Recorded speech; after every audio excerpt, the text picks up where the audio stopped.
Hey, what's up guys, this is Thundercloud, and today I will be discussing the new updates for the test realm of Khrysalis Part 2 for all Storm Wizards, from everything from spells and pets to craftable gear that I would recommend as a Storm Wizard to all you Storm Wizards out there.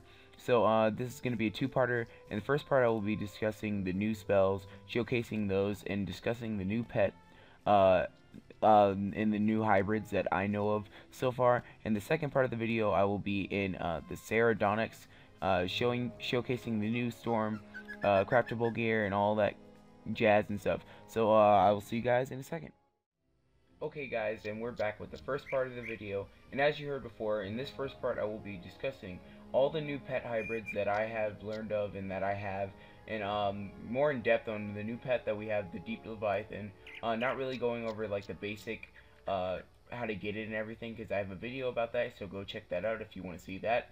But in this video I will be talking, in this part of the video, I'll be talking about the hybrid pets, more in depth on what my pet got and what the chances it has of getting for you guys, and I will be discussing the new spells that we have gotten as Storm Wizards in the level 98 update in Khrysalis Part 2.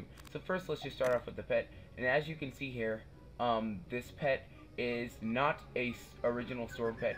It is a hybrid between a Lord of Winter and the Deep Leviathan. So let me just show you guys that real quick. It is called the Lord of Spring, which I think is a really creative name. It does not give the Stormblade like the Deep Leviathan, but nor does it give the Ice Blade like the Lord of Winter. It's like a purple little Lord of Winter. I like the color scheme of this. I like the way it looks. So I'm probably going to train this up to see what it gets, and hopefully get some good talents, and hopefully get some new cards. And as you can see here, it gives a Volcanic Shield that gives minus 75% to Fire and Storm.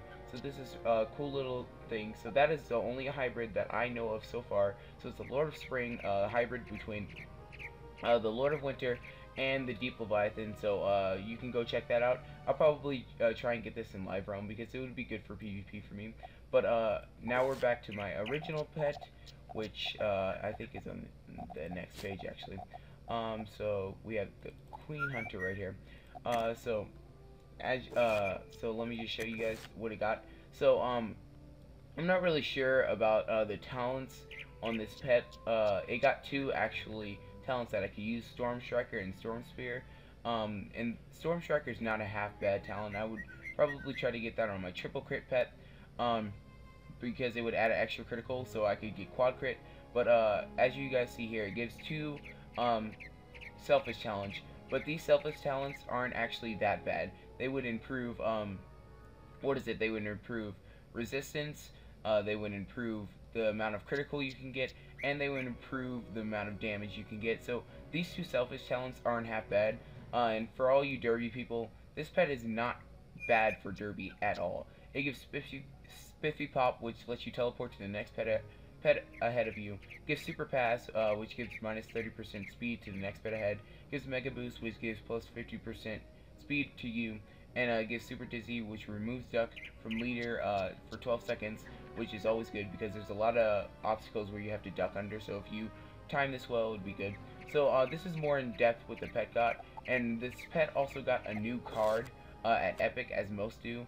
But it's not really that new of a card. It's Leviathan for 7 pips, and it does 835 base damage, and it removes 1 positive charm. So I wouldn't really use this as much because for 1 more pip you could do more damage and you could remove 2 positives.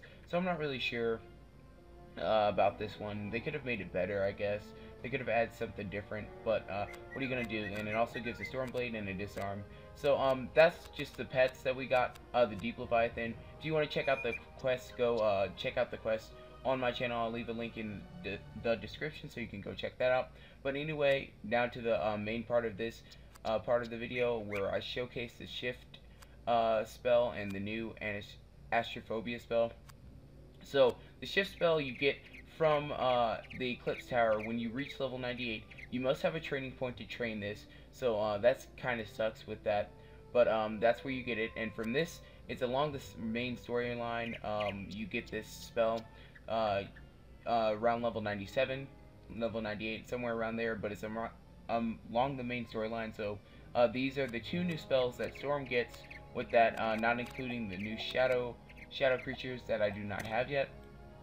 But let me just go showcase these for you guys right now. So let's go hop into the battle with these lost souls, if they would actually drag me. There's like a little bit of lag going on. So let's go ahead and showcase these new spells. What sucks about these new spells, the new shift spells, is that you cannot use power pips with these spells for your school. So you have to wait for the full 4 pip turn. But the good thing is you actually can colossally shift spells. If nobody ever showed that, now you guys know that you can colossal and enchant these new shift spells. But it does suck that you have to wait till you get automatic 4 pips at the beginning of that. So I wouldn't really recommend using this in PvP, because you would have to wait a lot of time to actually use these. So for PvP, would not recommend. Questing, I don't know. I'm not really sure when or where you would use these new shift spells. Not really sure where in PvP you would actually use this. So let's go ahead and demonstrate the new global spell, the Astrophobia, for you guys. It gives plus 20% pierce and plus 120 critical chance. So let's go ahead and show this for you guys. Show what the new global spell for Storm looks like. I've already casted it, and personally I can tell you that this new spell looks amazing. Like, as you can see out here, the new outside of the global spell is like kind of different. It's really different. It's like not as dark anymore. It has light. It gives like electric like bolts off the side of it. So that's really cool. I like that a lot. So let's go ahead and pass. And as you can see here, this is what the new Dark Wind looks like. Also, I tested that out because in the update notes they said that they changed the look of the new Dark Wind. So all global spells now look like this kind of the general idea of the new global spells. The old global spells also look like this now. So I think that's kind of an enhancement that KingsIsle made, but I like it. It's like the little details like that make the game better. So let me go ahead and showcase that you can actually use charms and traps for your school for these shift spells. They will actually take like blades that you use for your school and use that for their attack damage. So next turn we're gonna go ahead and cast the shift spell. If you guys haven't already seen what it looks like, this is where you're gonna see what it looks like. So let's go ahead and cast this right now. So I'm anxious to see what this looks like, because I haven't casted this before. But my friends told me that you can use blades and stuff like that, but you can use like power pips and stuff. So I got that for my friends, but that's what it looks like, you guys. I think it's really that's a really cool animation for that. And as you can see, we gained 1 pip. So that's the first part of this video, where I just showcase the new spells. Let me go ahead and show you guys the new spells again. The Astrophobia, plus 20% Storm Pierce and plus 120 critical, and the new shift spell, 350 Storm Base and still 1 pip. So I will see you guys in the next part of my video, where I discuss the new craftable spell, new craftable gear in the Pterodonics. Okay guys, and we're back in the Pterodonics for the second part of my video, where I discuss the new craftable gear for storms that I would recommend for PvP and other items like that. So let me just show you where in the Pterodonics I am in the general area to find your new craftable gear. So after you do the new craftables quest for Promethean Crafter, my friend Nugs or Tommy made a video on it, so go check that out if you don't know how to do that, or just want to see how that works. But after you do that, in the Pterodonics, which you have to do some questing to get to, but in the Pterodonics, this general area is where all the new craftable gear is. So this guy is the guy that for all the robes and hats and stuff. So let me just show you the robes and hats for this guy that I would recommend for PvP. So let's just go to the hats real quick. I think it's on the second page. I'm not quite sure. Nope, it's on the first page. Okay. So So this hat right here, this hat right here, the Hood of the Desert Rains, I would recommend for PvP if you're gonna use any craftable hat, or you can't farm Tartarus for the hats, Clinker from Olympus Brim, and all the Hades hats. I would recommend this hat because one, you it's gives resist to all elemental schools, and that's always good because those are the usually people you're facing in PvP. And the critical 194, that's around the same. No, that's more critical than the Paladin's gear gives. The Paladin's hat gives 140 crit, and that 190 crit, I mean, and the damage on that is pretty bad. But this hat, it gives 194 critical, and it gives 20 damage, which is more than a Clinker for Olympus Brim, and gives 285 health, which is more than any hat that I've had so far, and 7 accuracy. So this hood, if you're gonna use a craftable hood for PvP, I would definitely recommend the Hood of Desert Rains. This hood could work too because only of the infallible treasure card with that, but if you could afford it, I would really recommend Hood of the Desert Rains, and it's not really that hard to craft. The only things that would be hard to get are the Comet Tails and the Galvanic Tails, but that shouldn't be too hard if you just have them offhand. Now to the robes. Most of those robes, I wouldn't recommend any of these for PvP actually, because they're not the greatest robes. But if you do choose a robe for PvP out of these, I would choose the Glider Starfall armor because one, it's like the original Aztecan armor in some aspects. It gives 12 resistance, 400 health, and most armor for Storm doesn't give 400 health. So 400 health would boost your health up a lot. It gives 15 accuracy. So I can obviously tell for Khrysalis Part 2, they're focusing on accuracy a lot. 23 damage, that's not bad at all. The only thing that this robe is lacking is critical and block. You got more block and critical from the Aztecan robe, but if you do get one of these, I would recommend this. And for the boots, I already bought the recipe for the boots, so let's just go ahead and show you the recipe for the boots on this. They are called the Frost Covered Mantis boots, and they give 122 health, 79 critical block, 6 resistance, 6 accuracy, and 25 damage.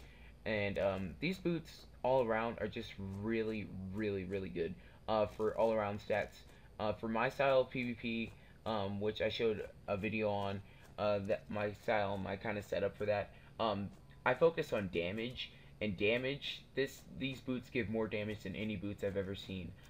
Besides the ones that you buy in the crown shop that give only myth resistance and fire resistance, but these give all around resistance, all around good block, all around good health, good accuracy, and good damage. So I would definitely recommend these boots for any situation. You could use them during questing.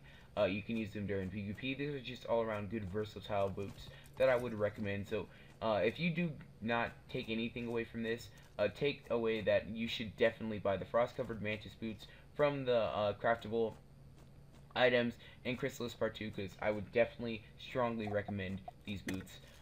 So let me go ahead and show you over here with the themes and the decks for Khrysalis Part 2.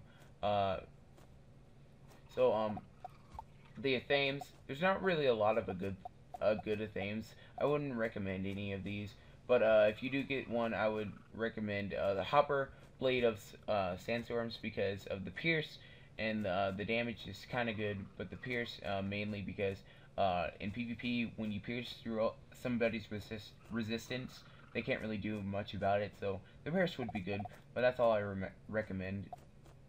For these amulets. Sorry for the stuttering, guys. I'm kind of tired, but I thought I should make this video before it goes offline for the weekend. But for this amulet, this is the only storm amulet, and either I would get this one or I would get the mass triage because if you're like 2v2ing or something like that. But this one because if you're facing like ice that likes to blade stack, you can get this 2-pip Enfeeble, which is like a treasure card Enfeeble, and all their blades are god. So and it gives 150 health. So this amulet isn't the greatest. if you could avoid it, I would recommend that you get a different type of amulet. Um, so let's look through these rings because I haven't really looked through them. But none of these rings have universal anything. But if you do get some, they have some good block rings towards storm and fire, like this one right here. So that would be good. Now for the main good part about this, the decks in this Khrysalis Part 2 for crafting, they give critical, and that is always great. So I would definitely recommend the Arcanine Architects set, whatever it's called, because it gets 44 health, and that's more health than most decks give, and it gets 12 critical, and that 12 critical can really make a difference. As you can see from the crafting recipe, it shouldn't be that hard to get. The only thing that I could see as being a potential issue is the Storm Owl treasure cards. You would have to really farm for that, but that's about it. So anyway, that's the second part of my video where I just talk about the craftable spells, craftable gear that I would recommend for PvP and stuff like that.